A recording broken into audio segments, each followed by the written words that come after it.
اثنين من أفضل جوالات عام 2018، الهواوي P20 Pro والسامسونج جالكسي S9 بلس. أيهم بيفوز؟ أيهم أفضل من الثاني؟ وأيهم أنسب لك؟ خلينا نتعرف سوا. السلام عليكم ورحمة الله وبركاته، أخوكم فيصل السيف ومع تحدي جديد. أول شيء نقول لازم تكون مشترك في القناة لأنه التحديات مستمرة بين الهواوي P20 Pro مع الآيفون X مع البيكسل 2 وأيضا مع النوت 8. وما ننسى الحين نبدأ بينه وبين السامسونج جالكسي S9 بلس. وفي البداية خلونا نتكلم على التصميم والبناء. التصميم والبناء. الجالكسي S9 بلس امتداد لتصميم ال S8 بلس بحوافه المائلة، ويختلف في جانب وضع البصمة اللي أصبح عملي ومنطقي أكثر. فنسخة البلس صارت تشمل كاميرا خلفية إضافية نذكر تفاصيلها لاحقا. خلفية الجهاز من الزجاج وحوافه من الألمنيوم والواجهة من زجاج الغوريلا. سامسونج قدمت هذا العام ألوان إضافية زي البنفسجي والرمادي. ال P20 Pro جاب تصميم نوعا ما مستوحى من ال P20 ولكن من الجهة الأمامية في اختلاف عن السنة الماضية. ففي عندكم نوتش أعلى الشاشة ودقن أسفلها تحتوي على البصمة، هذه المنطقة اللي تحت. 3 كاميرات خلفية بارزة بشكل ملحوظ. والجوال تصميمه العام يجمع بين الزجاج والمعدن. هواوي قدمت لون جديد وهو الشفق واللي بالفعل جميل جدا. الكفة هنا لو شفنا عند مين ترجح هنلاقي أنه مواد التصنيع متقاربة وجودتها جدا عالية مع كل الصانعين. الجهازين تصاميمه جميلة وهي مسألة ذوق، لكن النقطة بتروح نوعا ما للS9 بلس لسببين. أول شيء عدم وجود البروز حق الكاميرا اللي دائما لاحظه بشكل كبير في الجوالات. الجالكسي حافظ على الهوية الأصلية، أما ال P20 Pro فمن وراء بتلاحظ أنه نوعا ما هو امتداد ال P20 ولكن في اختلاف، في شيء قاعد يصير. يعني في نسخ من الآيفون X من ناحية الشاشة الأمامية بوجود النوتش واللي تقدر تشيلها وبعدين نذكرها، ولكن برضو الدقن اللي تحت مع بصمة، فأنت غامرت في الحجم وحنذكر تفاصيل لاحقة. ولازم نقدر أن الهواوي P20 Pro أيضا الجالكسي S9 بلس الصناعة فيهم جدا ممتازة. أذكركم بأنه المقارنات كثير من معلوماتها بيانات ثابتة، يعني لما نتكلم على عدد البكسلات في الإنش هذه أشياء ثابتة ما نقدر نجامل فيها، وبروز الكاميرا ما نقدر نجامل فيه، فهناك حقائق ما حد يقدر يختلف عليها بالمقارنات. ونكمل في المقارنة. الشاشة. الجالكسي S9 بلس يقدم شاشة الأموليد 6.2 إنش بأبعاد 18.5 على 9، دقة الكواد HD 2960 في 1440 وكثافة ال 530 بكسل للإنش الواحد، وحواف مائلة ودائما تتميز بتشبع الألوان، وماخذ الشاشة 84% من واجهة الجهاز. شاشة الهواوي من نوع الأوليد بحجم 6.1 إنش بأبعاد 18.7 على 8 فول HD بلس 2244 في 1080 وكثافة ال 408 بكسل في الإنش الواحد. شاشة الهواوي P20 Pro فيها نوتش في الأعلى تقدر تخفيه وتصير منطقة سوداء، ودقن في الأسفل، والشاشة ماخذة 82% من الواجهة. الكفة هنا ترجح عند سامسونج لأنها بذلت مجهود أكبر في شاشاتها من حواف مائلة ودقة أعلى فتستحق النقطة. هذا لا يعني أنه شاشة الهواوي P20 Pro ما هي كويسة أبدا، لكن الأسلوب في التصميم يعتبر مزعج نوعا ما لما يكون عندك نوتش ودقن. الجالكسي فيه جزء سفلي وعلوي ولكن ما فيه النوتش، فمظهره أرتب وعوض هذه المساحة بالامتداد الجانبي.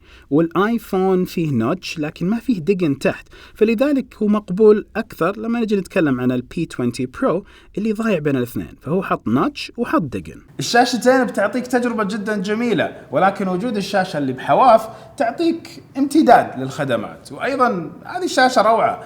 فمسألة الشاشة أيضا يعني كثير منها ذوق، وما يمدينا نقول إنه هذه أفضل من هذه إلا لو تكلمنا عن الحقائق والأرقام وعدد البكسلات والدقة العالية وحواف الشاشة. أما أكيد كل الاحترام لهواوي إنهم قدروا ينزلوا بشاشة زي هذه عشان يكسبوا وقت بطارية أكثر. النظام. سامسونج وهواوي ممكن يكونوا من القليلين المتبقين اللي يغيرون واجهة الأندرويد ويحطوا عليها واجهة تشغيلية حقتهم بشكل كبير. صار في شركات ما تسوي الشيء ذا، يعني زي نوكيا وبعض المصنعين الآخرين، وبعضهم أيضا واجهتهم صارت أقرب للخام ولكن حذفت تطبيقات ثنائية زي ما سوت HTC.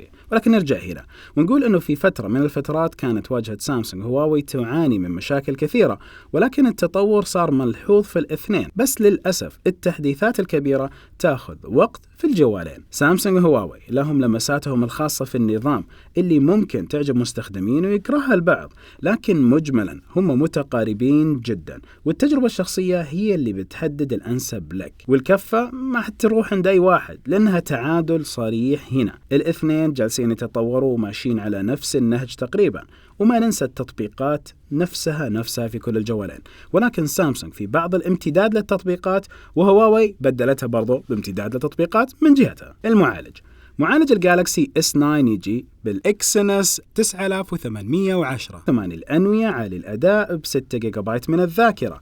والهواوي تقدم معالج الكيرن 970 وبرضه بنفس الذاكرة 6 جيجا بايت، وهو أفضل معالج لدى هواوي حتى هذه اللحظة، ويتميز بدعم الذكاء الصناعي بشكل ممتاز، وبنذكره لاحقا بالذات مع الكاميرا. ونروح لكفة مين بترجح، فلازم نوضح أنه معالج ال P20 Pro هو نفس معالج اللي طلع نهاية العام الماضي، أعلن عنه في أغسطس تقريبا السنة الماضية، بينما معالج ال S9 Plus هو إصدار جديد. وفي اختبارات الأداء للنواة الواحدة أو المتعددة كان في أداء أفضل، بس ما هو ملحوظ بشكل كبير عند ال S9 Plus.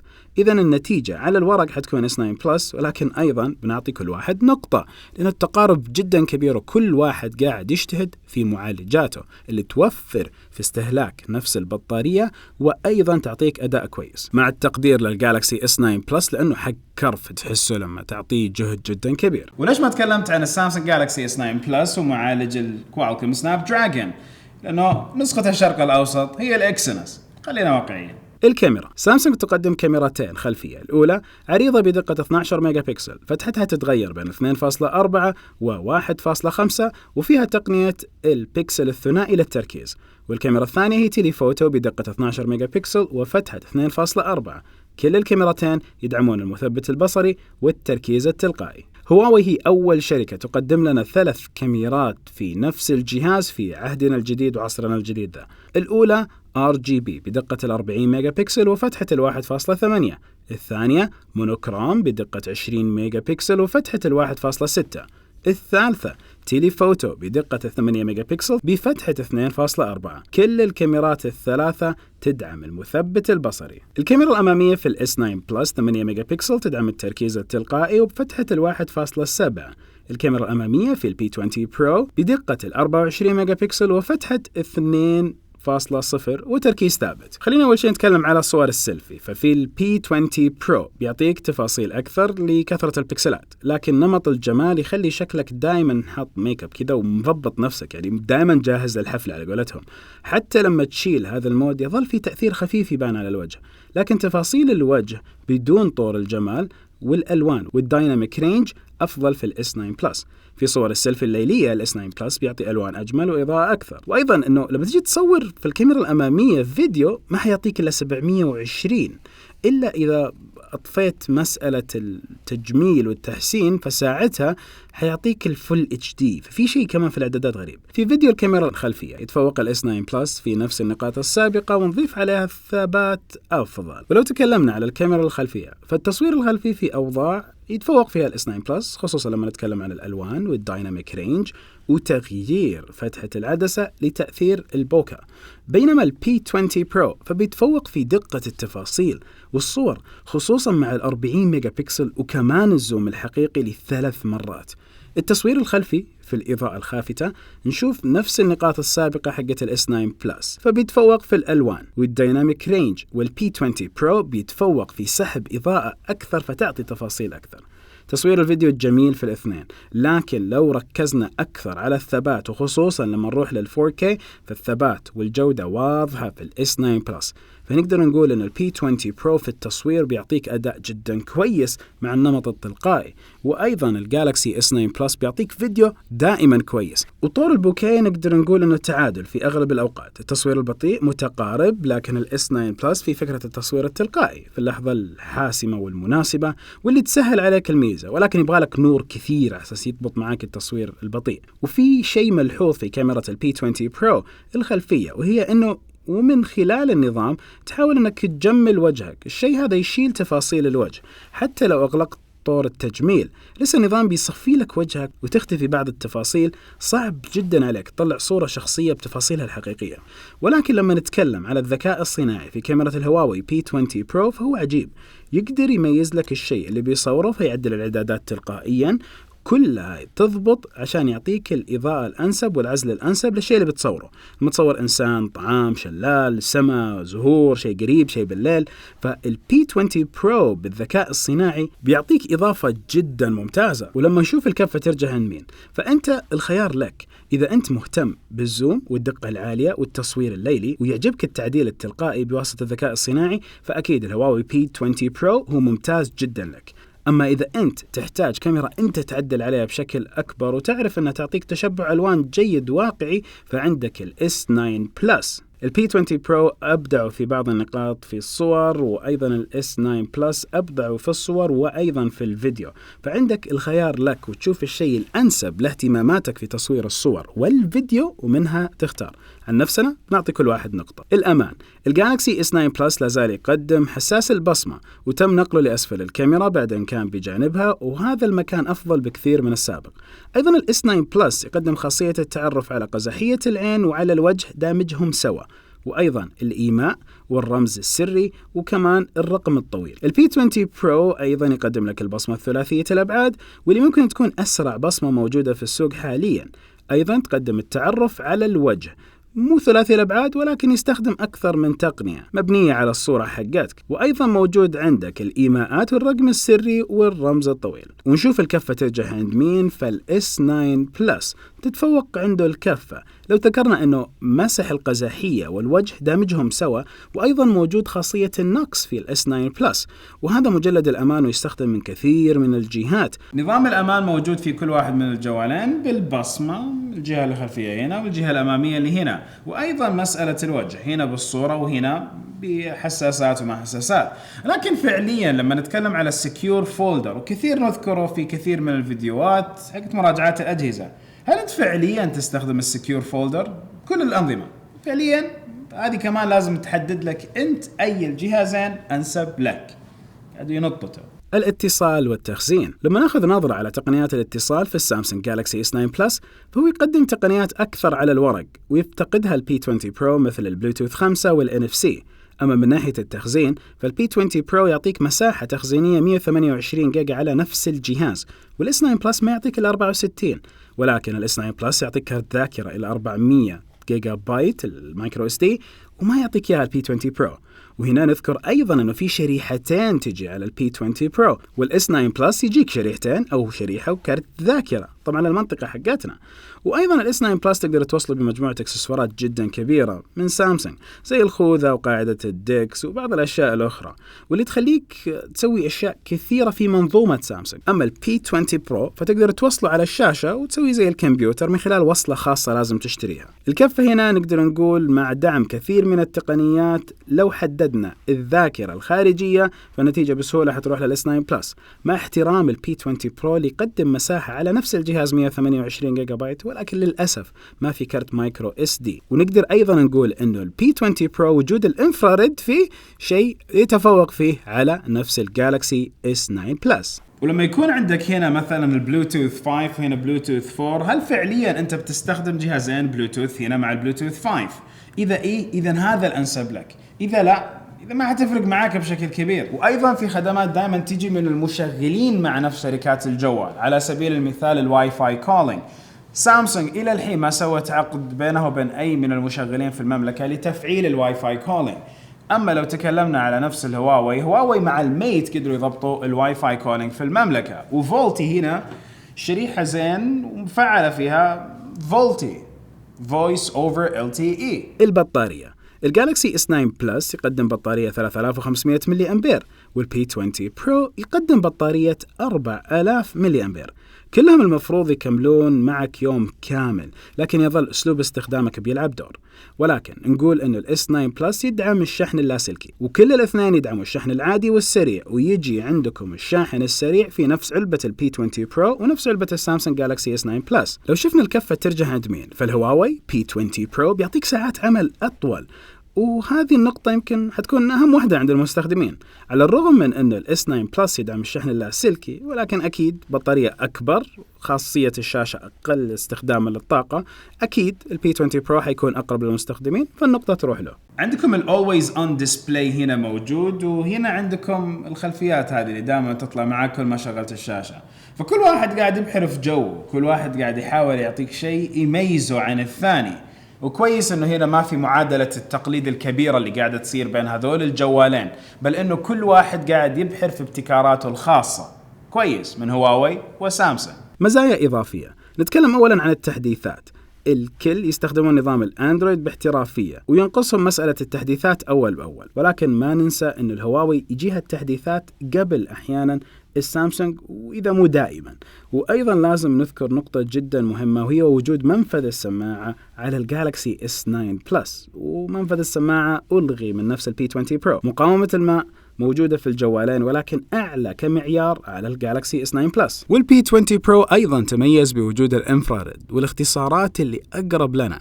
ما في أبسط من أنك تدق الباب عشان تاخذ لقطة للشاشة، والكيبل البسيط اللي يجي للP20 Pro إذا شريته تقدر تحول نفس الP20 Pro إلى شبه كمبيوتر، إلى شاشة، بدون ما تشتري قاعدة خاصة، مجرد سلك. وهنا كل واحد من الجوالين يستحق يحصل على نقطة مزايا إضافية مميزة في كل واحد من الأجهزة. على كثر ما انتقدت نفس النوتش اللي موجودة فوق هنا في الشاشة، على كثر ما قاعد أحاول أعود نفسي عليها. ليش؟ لأنه كثير من الصانعين قاعدين يحطوا هذه النوتش، فقاعد أحاول أخذها كامتداد للشاشة تعطيني شوية معلومات زيادة. زي هنا مثلا مكتوب عندك الفولتي، ومكتوب عندك الواي فاي، محطوط البطارية والوقت. وبصراحة كمية المعلومات المدمجة في النوتش هنا، أو مساحة اليمين ويسار النوتش، أكثر من اللي موجودة في الآيفون إكس. فهنا معلومات أكثر موجودة عندي، وفي مساحة لسه فاضية. فلازم أتقبل النوتش كوجود في الجوالات وأخذها على هذا المعيار، وأحاول أقلل من مسألة انتقاد النوتش. جاية فينا خلاص، شو نسوي؟ لو شفنا الأسعار والخدمات حقة الشراء وما بعد البيع، فشركة سامسونج حطت عندنا في السوق السعر حق الجوال اللي هو حوالي 3000 ريال، وقاعد نوعا ما ينزل السعر لأنه في فرق في إصدار الجهاز. ولو تكلمنا عن العروض فحاليا منتهية، ولكن ما زال في وقت ما سوينا هذا الفيديو التطبيقات اللي تجي في الجهاز وتعطيك قيمة مضافة. وأيضا نقول إنه في علبة الجالكسي S9 بيجي عندك الكفر الشفاف وشاحن السريع وسماعة AKG. ولو رحنا للهواوي P20 Pro فسعره حاليا 2899 ريال، ولكن يجي معه خدمة اسمها VIP لملاك ال P20 Pro، تشمل تبديل الشاشة مجانا خلال أول 6 شهور وبدون قيمة رمزية، وأيضا تقدم خدمة تنظيف وتعقيم الجهاز والنقش عليه سواء نصوص أو صور. فهذه هنا مزايا تعطي خدمة السعر وما بعد البيع كفة ترجح عند هواوي. أتمنى من هواوي يفتحون متاجر رسمية في السعودية، وقريب يمكن نشوف هذا الشيء، ولكن كويس أنه عندهم خدمات وصيانتهم جيدة جدا. الصانع الصيني والصانع الكوري في المملكة العربية السعودية كل واحد فيهم قاعد يحاول يعطيك خدمات، وأيضا في المنطقة العربية فتعتمد على الوكيل اللي موجود عندك والدولة اللي قاعد تتفرج فيها على هذا الفيديو. لو تكلمنا على الأسعار فأمامكم الأسعار بالريال والدولار، ولكن وقت ما نشرنا هذا الفيديو لكل واحد من الجهازين، وهذه الأسعار تعكس الوقت الحالي، فتأكد من تاريخ الفيديو، وأيضا خلك مشترك عندنا في القناة. والكفة في النهاية ترجع عند مين؟ عند سامسونج جالكسي S9 Plus، مع التقدير لهواوي P20 Pro والقدرة العالية اللي قدر يوصل لها الصانع الصيني. الحين نتكلم على الجوالين، يمكن أنت في نقاط موجودة عند السامسونج بالنسبة لك تقدر تنقلها عند نفس الهواوي P20 Pro وتكون أفضل لك، لأنه أنت همك هذا الشيء، أو يمكن ما يهمك النقطة اللي أعطيناها هنا. إذا أنت أخيرا تقدر تحدد بالضبط أي الجوالين أنسب لك. كل الاثنين وصلوا إلى مرحلة نضوج جدا عالية، كل الاثنين متوفرين بشكل رسمي في السوق السعودي، كل الاثنين يجي معاهم عروض بين فترة وفترة، كل الاثنين يجي معاهم كفر في العلبة، ويجي معاهم سماعة وشاحن سريع، كل الاثنين يجيك معاهم نظام الأندرويد. إذا مهما قارنا بالوصول اللي قدروا يجيبوه الاثنين في أداء الكاميرا من ناحية الصور في P20 Pro والفيديو في مسألة الجالكسي S9 Plus، في أشياء أنت اللي تفرق معك فيها، مو إحنا. قبل ما نختم الفيديو عندكم استفتاء في الشاشة. بعد ما شفت كامل المراجعة هل تتفق معنا في انه اللي فاز هو سامسونج جالكسي S9 بلس، او ما تتفق معنا وترى انه الفائز واحد من الخيارات الثاني او الثالث؟ يعني انت اللي تحدد، يا البي 20 برو يا الجالكسي S9 بلس. طبيعي ما جبنا الاس 9 لانه مو المنافس المباشر للبي 20 برو.